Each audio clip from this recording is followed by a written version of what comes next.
Assalamualaikum warahmatullahi wabarakatuh. Selamat pagi anak-anak. Apa kabarnya hari ini? Tentunya baik ya, sehat ya. Alhamdulillahirabbil alamin wa bihi nasta'in wa ala umuri dunyadin wa salatu wassalamu ala sayyidina Muhammadin wa ala alihi wa sahbihi ajmain. Amin amma ba'du. Alhamdulillah kita masih bisa belajar, kita masih bisa bertatap muka walaupun masih menggunakan media YouTube seperti ini ya. Namun itu bukan menjadi halangan untuk kita untuk terus meningkatkan ilmu pengetahuan kita ya. Nah, pada hari ini Pak Bari akan mencoba menyampaikan beberapa materi ya, di mana materi ini yaitu masuk ke tema yang baru. Kalau kemarin kita insya Allah sudah tuntas di materi tema 4. Pada hari ini Pak Bari akan sedikit membahas tentang materi tema 5 ya. Tema 5. Kamu sudah punya bukunya? Ya, mudah-mudahan sudah punya bukunya ya. Nah, namun sebelum Pak Bari masuk ke pembelajaran tema 5, alangkah baiknya kita berdoa dulu kepada Allah Subhanahu wa taala, kepada Tuhan Yang Maha Esa, agar senantiasa Allah memberikan kita ilmu yang bermanfaat, memberikan kita kesehatan, memberikan rezeki yang halal, dan memberikan hasil sesuai dengan apa yang kita inginkan. Ya, Pak Bari bimbing untuk berdoa ya. Berdoa mulai.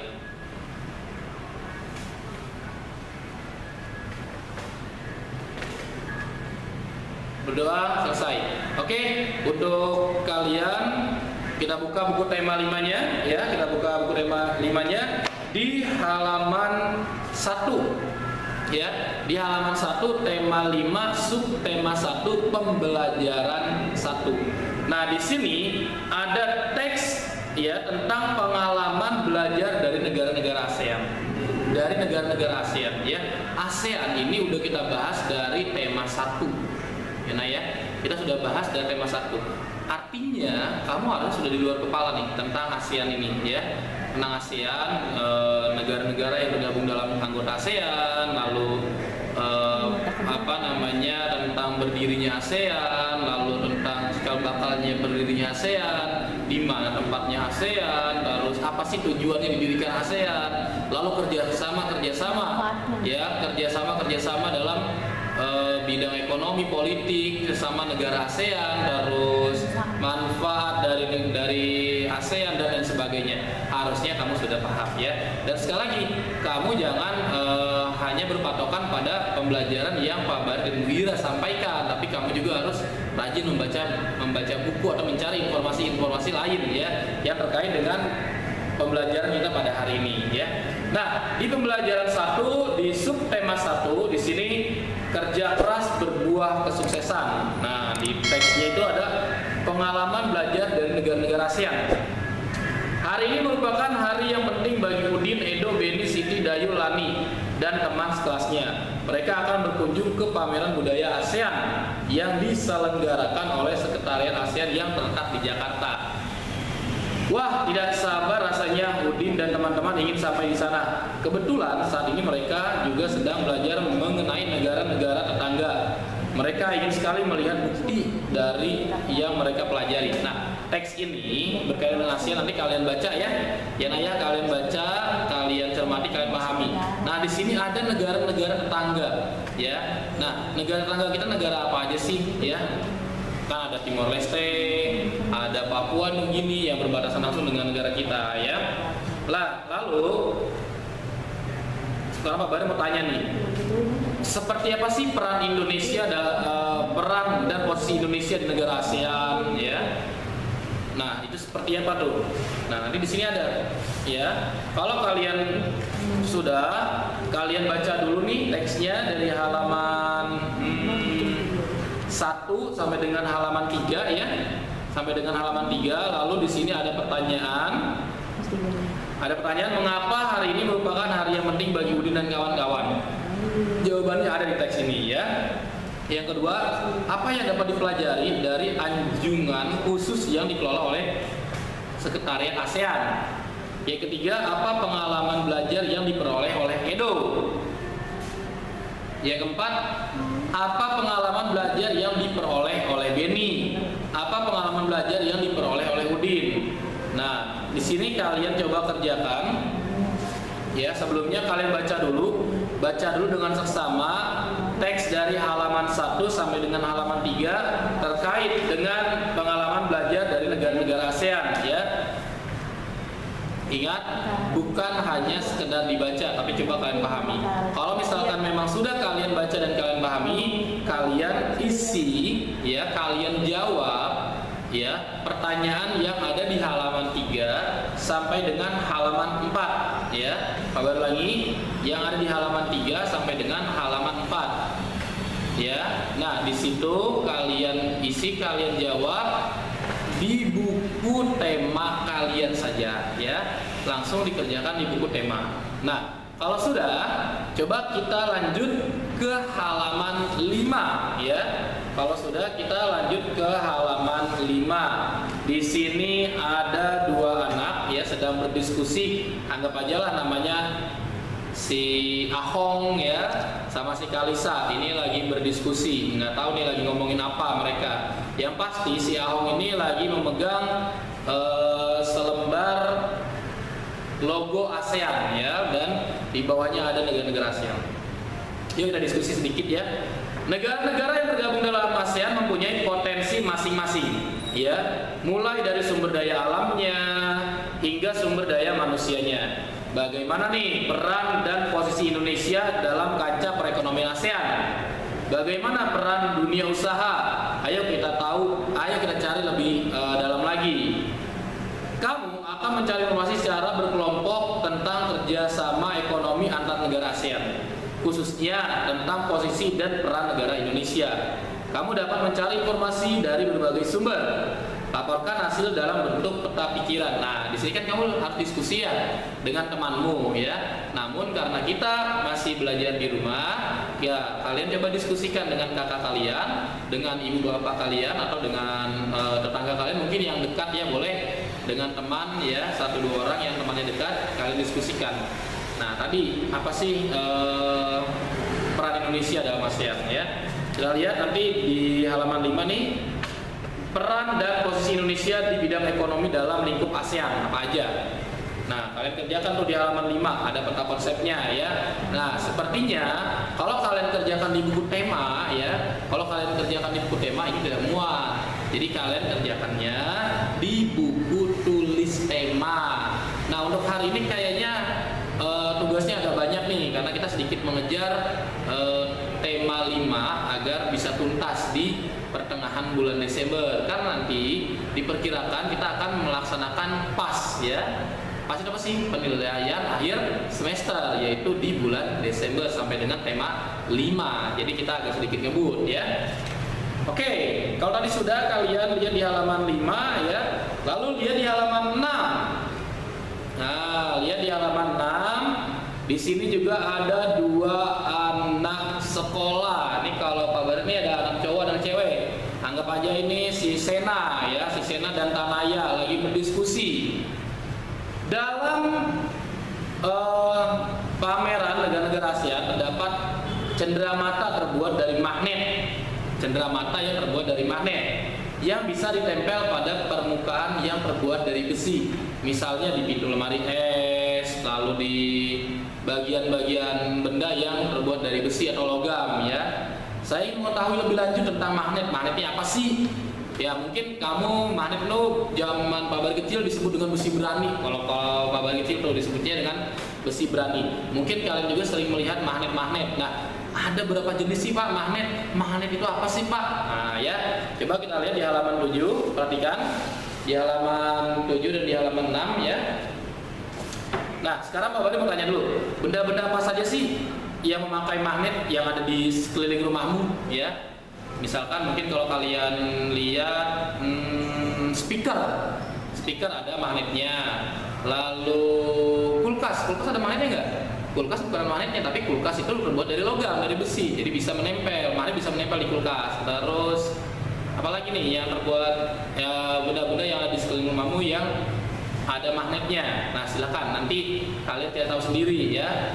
Nah, perhatikan di sini di halaman 7, sebelum kita membahas tentang magnet ya, tentang macam-macam magnet, Pak Bari mau tanya dulu, magnet itu apa sih? Magnet itu Pak, besi berani Pak. Ya, magnet itu benda yang bisa nempel Pak di logam. Oke, secara singkat sih iya, benda yang bisa nempel di logam ya. Nah,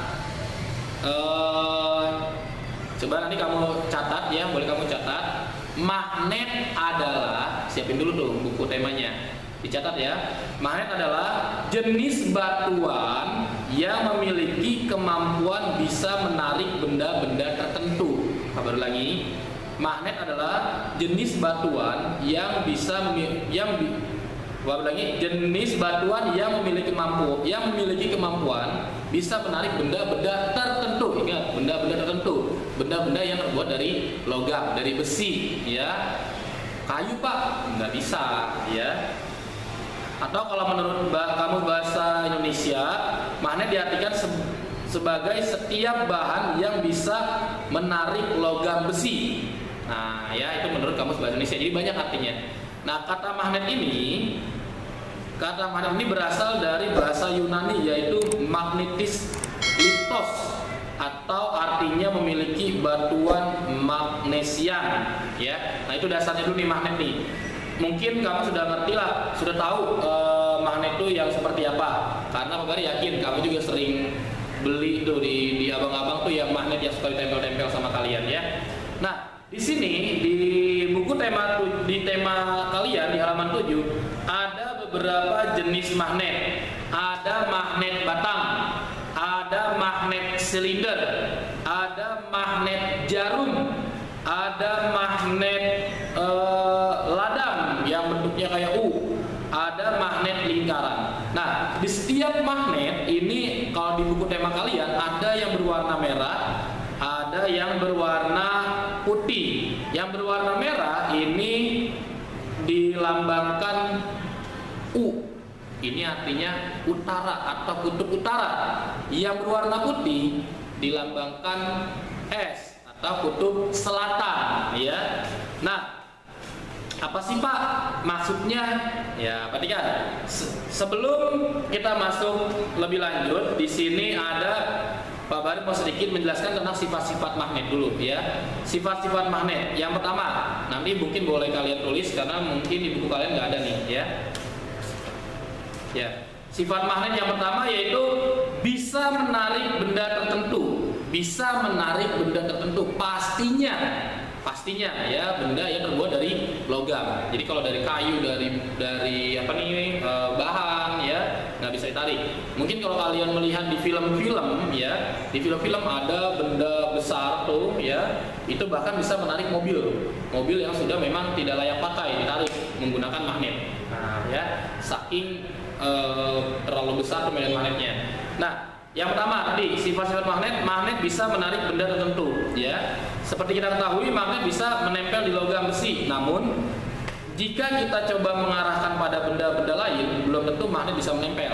Kalau kamu punya magnet nih, kamu tempelin di penghapus terbuat dari karet, ya nggak nempel. Ya. Yang kedua, magnet mempunyai dua kutub. Ya, magnet mempunyai dua kutub. Yang tadi Pak Bari sudah sampaikan, magnet memiliki kutub utara dan kutub selatan. Ya, kutub utara, kutub selatan. Yang ketiga, sifat magnet yaitu kutub yang berbeda saling menarik. Ulangi ya, kutub yang berbeda saling menarik. Kutub yang sama saling tolak menolak.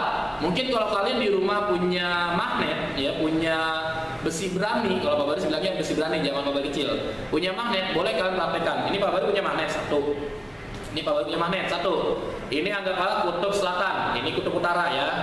Lalu ini magnet Pak Bari juga. Ini kutub selatan, ini kutub utara. Kalau Pak Bari tempelkan sama-sama kutub selatan dulu nih. Ini selatan ya. Ini dia nggak akan nempel. Yang ada dia menolak. Nah, menolak. Coba deh nanti kalian praktekin di rumah, kalian cari dua magnet, lalu kalian cari kutub yang sama, ya. Kalau kalian di magnet kalian nggak ada tulisan selatan utaranya, gampang cara mencarinya. Kalian tinggal ambil magnet tersebut, kedua magnet tersebut, lalu kalian tempelkan. Apabila dia menolak, maka kutub tersebut sama. Ya mungkin ini selatan atau utara dengan utara. Tapi ini Pak Bari balik nih, yang tadi tetap. Anggaplah ini selatan dengan selatan, Pak Bari balik menjadi selatan dan utara. Ketika Pak Bari balik berbeda kutub, ya, yang satu selatan, yang satu utara, dia akan saling menempel, ya. Dia akan saling menempel. Mungkin kalau Pak Bari ambil kertas nih, lalu ini Pak Bari taruh di atas kertas, ini Pak Bari geser, yang ini ngikut, ya. Tuh, ya. Jadi sifat magnet yang ketiga tadi adalah kutub yang berbeda saling menarik dan kutub yang sama saling menolak. Oke, lanjut.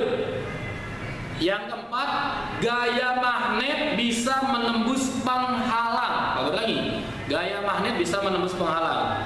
Jika kamu arahkan kedua magnet, mereka akan saling menarik meskipun diberi penghalang di antara keduanya. Pak Bari halangi nih, seperti apa ya? Pakai buku deh misalkan, ya, pakai buku atau pakai beberapa kertas lembar kertas.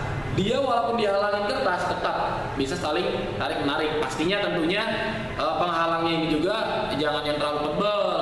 Kalau kamu punya magnet cuma kecil, kamu tempelin tembok, ya, tembok yang mungkin lebarnya sekitar 30 cm, ya, dia tidak akan tembus magnetnya. Tapi kalau medan magnetnya besar, ya penghalangnya segitu ya tetap tembus. Tapi tergantung medan magnetnya, ya. Kalau misalkan medan magnetnya kecil sih, ya kamu coba penghalangnya nggak usah pakai tembok, pakai kertas, ya. Itu yang keempat. Jadi ada 4, ya. Ada 4 tadi. Yang pertama apa? Yang kedua apa? Yang ketiga apa? Nah itu kalau bisa ditulis karena di buku temamu tidak ada, ya. Nanti kamu rangkum, ya. Oke, tadi jenis-jenis magnet.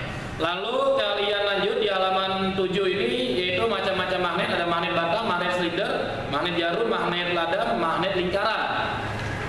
Oke, nah di halaman 8 juga ada pertanyaan. Setelah kalian mengamati dan mencoba berbagai macam magnet, jawablah pertanyaan. Apa yang kamu ketahui tentang magnet? Ya, tadi yang rangkum Bapak Bari, bolehlah kamu tulis. Magnet memiliki ini. Terus begini-begini, magnet adalah begini. Nah, ya. Yang kedua, apa saja jenis-jenis magnet yang kamu ketahui? Ini ada di bukunya, gampang, tinggal pindahkan saja. Arti simbol U dan S, ya. Udah pasti ngerti, ya. Jelaskan perbedaan bentuk tiap-tiap magnet, ya. Oke, lanjut ke halaman 9. Kita selesaikan sampai dengan halaman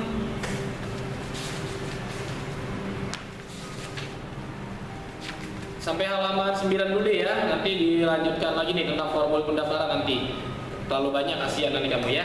Nah, di halaman 9 masih berkaitan dengan magnet.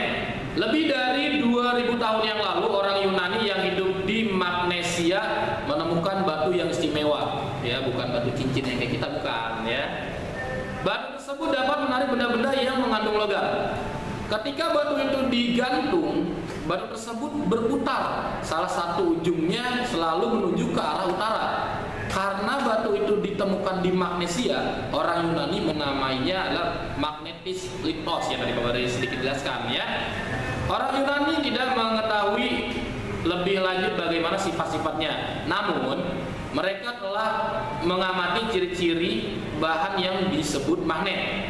Saat ini banyak teknologi yang menggunakan magnet. Pengeras suara, tadi mau bilang speaker, layar TV, dan kaset merupakan contoh-contohnya. Dan masih banyak lagi benda-benda yang menggunakan magnet, ya. Nah, di sini di halaman 9 ada tentang kutub-kutub magnet. Perhatikan, ini terkait dengan soal yang tadi kita jelaskan sebelumnya. Ada kutub selatan, ada kutub utara. Semua magnet mempunyai ciri-ciri tertentu. Setiap magnet memiliki 2 tempat yang ada magnetnya yang sangat kuat. Daerah ini disebut kutub magnet, ya. Daerah ini disebut kutub magnet. Jadi kutub magnet itu yang ada di ujung-ujungnya, ya.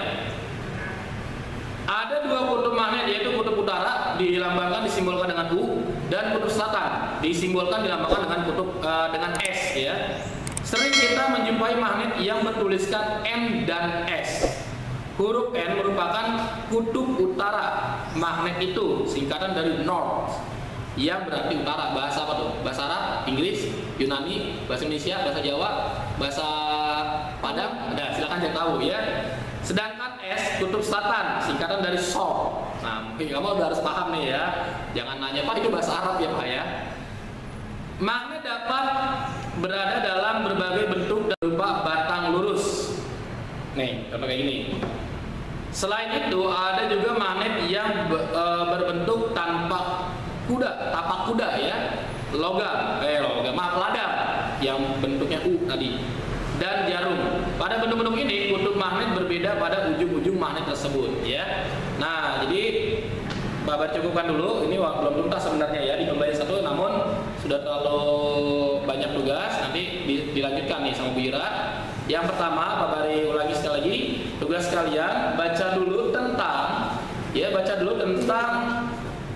pengalaman belajar dari negara-negara ASEAN, lalu kalian jawab pertanyaan-pertanyaannya di buku tema kalian ya, di buku tema kalian.